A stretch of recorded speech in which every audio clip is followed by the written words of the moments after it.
আসসালামু আলাইকুম ভিউয়ার্স। আমাদের অনেকের একটু অভিযোগ আছে যে আমাদের ফোনের এমবি খুব দ্রুত শেষ হয়ে যায়। আমরা যখনই ডাটা ইউজ করার জন্য এমবি কিনি, সেই এমবি খুব দ্রুত শেষ হয়ে যায় এবং আমরা এটার জন্য একটা প্রবলেম ফেস করি বা আমাদের একটা অভিযোগ আছে যে আমাদের ফোনের এমবি কেন খুব দ্রুত শেষ হয়ে যায়।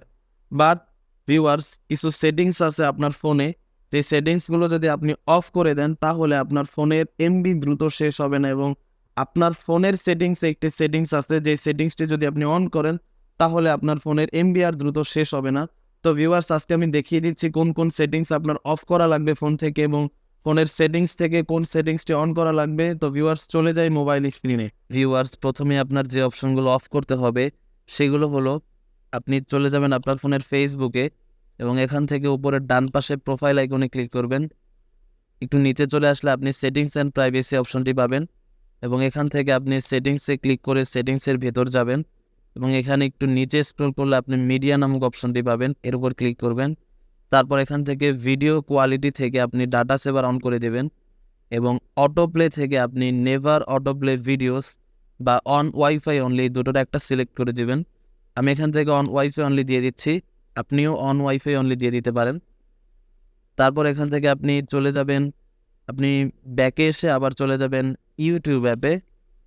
এখানে আসার পর ইউটিউবের উপরে ডান পাশে প্রোফাইল আইকনে ক্লিক করে চলে যাবেন সেটিংসে এবং এখান থেকে ডাটা সেভিংয়ে ক্লিক করবেন এবং এই ডাটা সেভিংটা অন করে দিবেন। ব্যাকে আসবেন এবং এখান থেকে অটো প্লে ভিডিওস, এটা আপনি অফ করে দিবেন।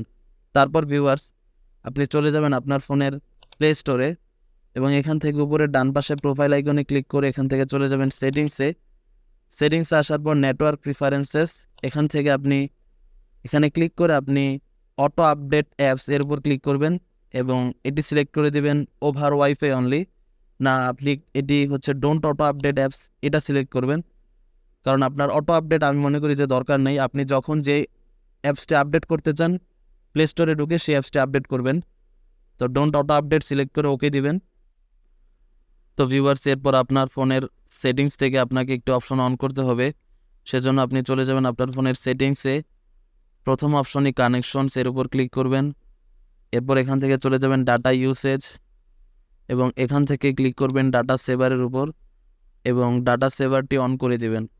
আমরা যখন আমাদের ফোনটিকে এমবি দিয়ে ইউজ করি বা মোবাইল ডাটা ইউজ করি তখন কিন্তু আমাদের ফোনের যে অ্যাপসগুলো আছে সেগুলো তাদের প্রয়োজন মতো এমবি খরচ করতে থাকে। সেক্ষেত্রে আপনি যদি এই অপশনটি অন করে দেন তাহলে আপনার ফোনের ব্যাকগ্রাউন্ডের কোনো অ্যাপস আপনার ফোনের ডাটা ইউজ করতে পারবে না। সেক্ষেত্রে আপনার অনেকগুলো এমবি সেভ হয়ে যাবে। তবে ভিউয়ার্স, এই অপশনটি যদি আপনি অন রাখেন তাহলে মেসেঞ্জার, ইমো বা হোয়াটসঅ্যাপ থেকে বা যে কোনো কলার অ্যাপ থেকে কল আসতে একটু ঝামেলার সৃষ্টি হতে পারে। অনেক সময় দেখা গেছে যে আপনাকে কেউ কল দিচ্ছে বাট কলটা ঢুকতেছে না, বা কেউ মেসেজ দিচ্ছে মেসেজটা আসতেছে না, বাট আপনার ডাটা অন আছে।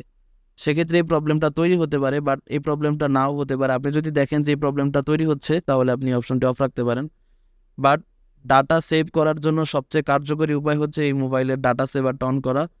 যদি আপনি ডাটা সেভই করতে চান তাহলে এই অপশনটি অন রাখবেন, তাহলে আপনার অনেকগুলো ডাটা সেভ হবে। তো ভিউয়ার্স, ভিডিওটি ভালো লেগে থাকলে চ্যানেলটি সাবস্ক্রাইব করবেন, ভিডিওতে লাইক কমেন্ট করবেন। ধন্যবাদ।